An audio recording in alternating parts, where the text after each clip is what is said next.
Fred Astaire and Phyllis Potter.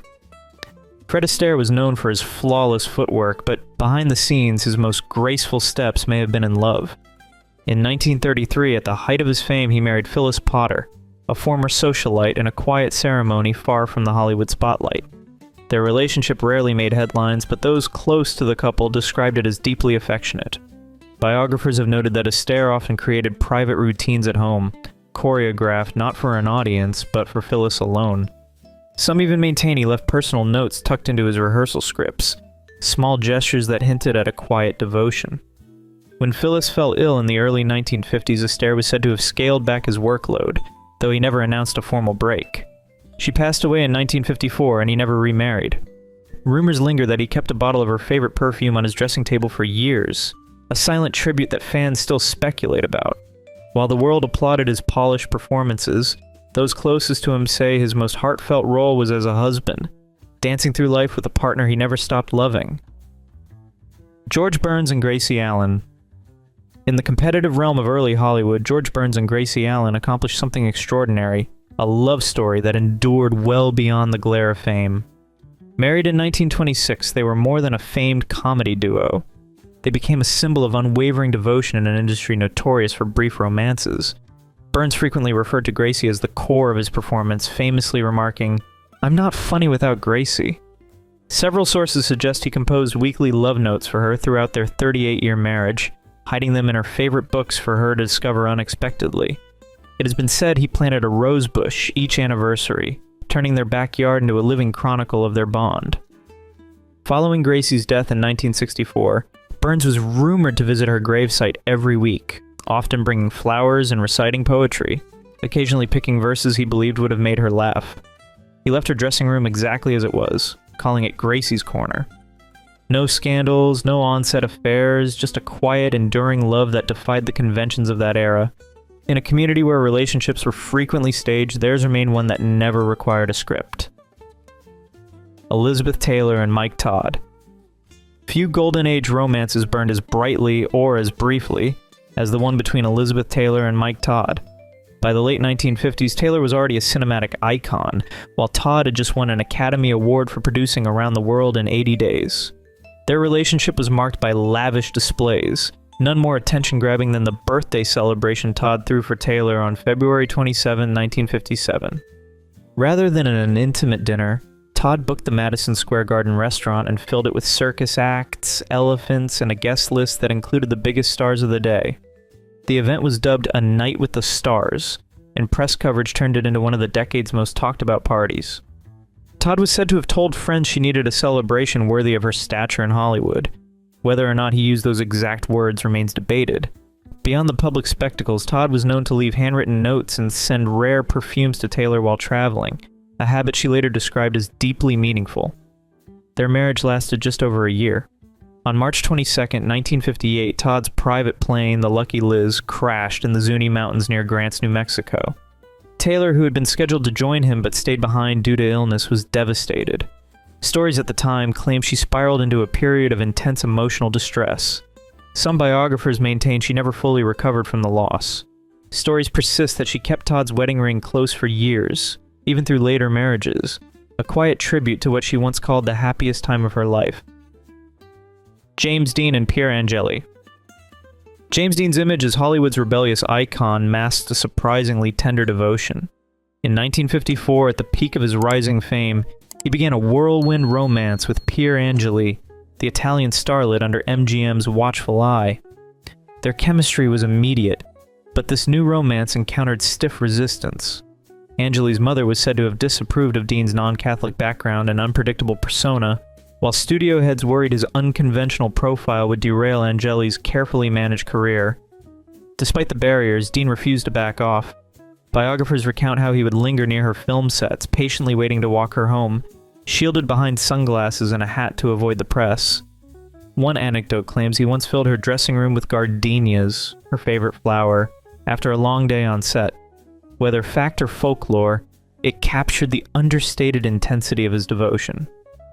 Then came the twist. On November 24, 1954, Angeli married singer Vic Damone. While their union was genuine, Many believed it was rushed to satisfy family and studio expectations. The most enduring rumor? That Dean watched the ceremony from across the street on his motorcycle, silent and heartbroken. It's never been confirmed, but the image stuck, fueled by Hollywood's appetite for tragic romance. Less than a year later, Dean died in a car crash on September 30th, 1955. Angeli would later speak of him with lingering fondness, allegedly calling him the great love she never truly had. Their story became a testament to what fame, family, and timing can take away, even from the most iconic hearts in cinema. Clark Gable and Carole Lombard. In the late 1930s, Clark Gable was still entangled in a high-profile marriage to Texas socialite Rhea Langham, a relationship many in Hollywood whispered was more about optics than affection. Behind the scenes, his heart belonged to Carole Lombard. Their chemistry was undeniable, and by March 29, 1939, the couple made it official after Gable's divorce was finalized. But long before their wedding, they had already begun building a life together, literally. In 1939, Gable and Lombard purchased a sprawling 20-acre ranch in Encino Valley. The property, complete with stables, a pool, and citrus groves, became their private escape from the relentless demands of studio life. It wasn't just real estate. It was a shared investment in permanence. Gable's lavish displays didn't stop at acreage. Around that time, he was said to have gifted Lombard a luxury car, an extravagant symbol of affection that caught attention across Los Angeles. While whispers have long circulated that it was a Cadillac V16 town car, the exact model remains debated. Still, the message was clear. This was no casual romance. Their bond was tested in January 1942 when Lombard led a war bond rally in Indiana, raising approximately $2 million in a single day. Officially, it was for the troops. But some insiders guessed her drive was also personal, possibly aimed at inspiring Gable, who had been weighing enlistment. Just days later, tragedy struck. On January 16th, her plane crashed in Nevada, killing all aboard. She was 33. Gable was shattered. 7 months later, in August 1942, Gable enlisted in the U.S. Army Air Forces. While patriotism and President Roosevelt's encouragement played key roles, many believed grief was also a driving force. Some even suggested it was his way of punishing himself. After the war, Gable never remarried until years later, and when he died in 1960, his final wish was honored. He was buried beside Lombard at Forest Lawn Memorial Park. Their side-by-side crypts remain a quiet monument to a love that defied the studio system and outlived the spotlight. Joe DiMaggio and Marilyn Monroe. Joe DiMaggio wasn't known for grand speeches, but his actions told a different story. Following Marilyn Monroe's passing on August 5, 1962, DiMaggio arranged for a dozen red roses to be delivered to her crypt multiple times a week, for many years, said to be up to 2 decades. The florist later confirmed the instructions came directly from DiMaggio, who insisted the flowers be placed discreetly without attention. It wasn't the only token that cemented his reputation for unobtrusive devotion. In early 1961, when Monroe was hospitalized at the Payne Whitney Psychiatric Clinic in New York, DiMaggio stepped in personally, securing her release and flying with her to Florida for recovery. He never married again. After Monroe's death, he avoided interviews about her entirely, apparently believing the media had exploited her enough. Folklore suggests that his final words in 1999 were, "I'll finally get to see Marilyn," a line that's lingered in public memory, whether true or not. As for the story of a candlelit dinner in the middle of Yankee Stadium during their marriage, it's one of those stories that refuses to die, though no one's ever proven it happened. Still, in a world of spotlight romances and staged affection, DiMaggio's loyalty stood out. Not for theatrics, but for its subtle, relentless consistency. Lucille Ball and Desi Arnaz. In June of 1940, Lucille Ball met Desi Arnaz on the set of the musical comedy Too Many Girls. Just 5 months later, on November 30th, they were married. The pace was fast, but Arnaz didn't hold back. While touring with his band, he supposedly sent Ball telegrams every single day, each ending with a now-famous line, "I love you more than yesterday." Though various accounts suggest the phrase may have been embellished over time, it became a romantic hallmark of their early relationship. By 1941, Arnaz had built Ball a custom ranch in Chatsworth, California, complete with a heart-shaped swimming pool. Aerial photos from the era show the pool clearly, and the home quickly became a symbol of their whirlwind love. But their story wasn't just about lavish displays of affection, it also reshaped television. In 1950, CBS asked Ball to star in a TV version of her successful radio show, My Favorite Husband. She agreed, on one condition: Arnaz had to play her on-screen husband. Network executives balked at the idea, citing concerns about Arnaz's Cuban accent, so the couple took their act on the road, performing a live vaudeville-style tour to prove audiences would accept them. It worked. I Love Lucy premiered in October of 1951 and became a cultural juggernaut. Despite the show's success, their marriage strained under the spotlight. They divorced in 1960, but the affection lingered. Ball eventually bought out Arnaz's share of Desilu Productions in 1962, becoming the first woman to lead a major Hollywood studio. Years later, Ball was said to have called him the love of my life, a sentiment echoed in interviews. In November of 1986, just days before Arnaz's passing, their daughter Lucy Arnaz shared that Ball phoned to say goodbye. His last words to her, according to Lucy, were, "I love you too, honey. Good luck with your show." Their relationship was marked by public devotion, private turmoil, and audacious romantic moves, leaving behind a legacy that still fascinates fans and historians alike. Humphrey Bogart and Lauren Bacall.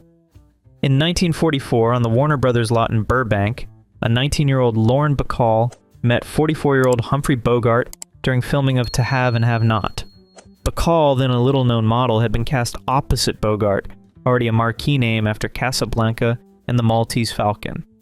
Despite the age gap, and Bogart's ongoing marriage to actress Mayo Methot, their off-screen chemistry quickly became the studio's worst-kept secret. According to Bacall's memoir By Myself, Bogart began slipping her handwritten notes between takes. One of his most memorable acts came when he gave her a small gold whistle, engraved with the now iconic line from their film, "If you want anything, just whistle." The phrase, penned by screenwriter Jewel Firthman, had become synonymous with Bacall's smoky screen debut, and later with their bond. Bacall described the whistle as a symbol of their private connection, something more than a simple prop. Bogart proposed soon after and wrapped up his divorce in May of 1945. They married on May 21st that same year. During their 12-year marriage, Bogart frequently sent Bacall letters while working abroad. One arrived during the filming of The African Queen in Africa in 1951, expressing how much he missed her. Their shared escape from Hollywood's spotlight was a 55-foot yacht named Santana, docked in the Los Angeles harbor. Bogart, a devoted sailor, was said to spend over 30 weekends a year aboard the boat, often joined by Bacall and a close-knit circle of friends. It became their sanctuary from the industry's constant glare. When Bogart passed from esophageal cancer on January 14, 1957, a final tribute emerged. One never confirmed by Bacall herself, but widely repeated by friends like director Richard Brooks. According to them, Bacall placed that same engraved whistle in Bogart's coffin. Whether myth or memory, the gesture has become a lasting symbol of their romance. Their relationship, while often idealized, wasn't immune to public scrutiny. Critics questioned the age gap and speculated that Bacall's early success was shaped by Bogart's influence. Yet their connection endured the cynicism. As Bacall herself once wrote, "No one has ever written a romance better than we lived it." Vivien Leigh and Laurence Olivier. In an era when Hollywood romances were tightly stage-managed, Vivien Leigh and Laurence Olivier broke the mold, publicly and privately. Their affair began in 1936 while both were still married, and quickly became one of the most talked-about relationships in the industry. During the late 1930s, Olivier allegedly made multiple transatlantic trips just to be near Leigh while she filmed Gone with the Wind. It was the kind of bold move that mirrored their larger-than-life personas. Leigh, known for her emotional depth, is said to have treasured a miniature portrait of Olivier, while rumors suggest she may have carried a locket containing a lock of his hair. Olivier, never shy about his feelings, wrote her heartfelt letters, often quoting Shakespeare, signing them simply, "Your Larry." Their passion spilled onto the stage in 1940 when they co-starred in Romeo and Juliet, a production that drew mixed reviews but undeniable public fascination. Some critics saw their casting as poetic irony, two lovers defying convention, performing as literature's most tragic pair. Behind the curtain, their relationship weathered intense highs and lows, made more complicated by Leigh's ongoing battle with what was then referred to as manic depression. Despite the strain, Olivier remained by her side for over 2 decades.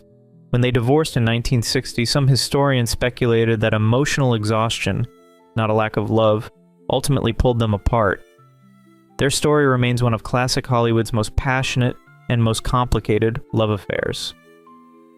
Frank Sinatra and Ava Gardner. Frank Sinatra's voice once ruled the airwaves, but when it came to Ava Gardner, even his legendary charm struggled to keep pace. By late 1950s, Sinatra had separated from his first wife, Nancy Barbato. Just days after their divorce went through in October 1951, he married Gardner, an impulsive move that stirred a media frenzy and divided fans. While some blamed the scandal for his fading career, Sinatra was already battling vocal issues and shifting musical trends. Still, his devotion to Gardner was undeniable. Biographers have long shared a story of Sinatra standing outside her Madrid hotel, singing into the night after a heated argument. Whether fact or folklore, it showcased the intensity of their bond. Another story suggests Gardner once gave him a rare antique piano during a slump in his career, an act said to reflect both her support and their shared volatility. Their relationship was famously turbulent. They separated in 1953, but their divorce wasn't official until 1957. In between, tabloids chronicled every fight and reconciliation, painting a picture of two stars locked in a love-hate orbit. Some dare to guess Sinatra never moved on. He allegedly carried Gardner's photo in his wallet for years, and once told friends she was the love of his life. Gardner, never one to hold back, allegedly summarized it with a cheeky line, "He was good in the feathers." Their romance may have been messy, but it left a mark, equal parts passion, chaos, and old Hollywood fire. If you've enjoyed this video, please leave a like and comment. Also consider subscribing and hitting the notification bell to get notified of our new videos each week. Thanks for watching.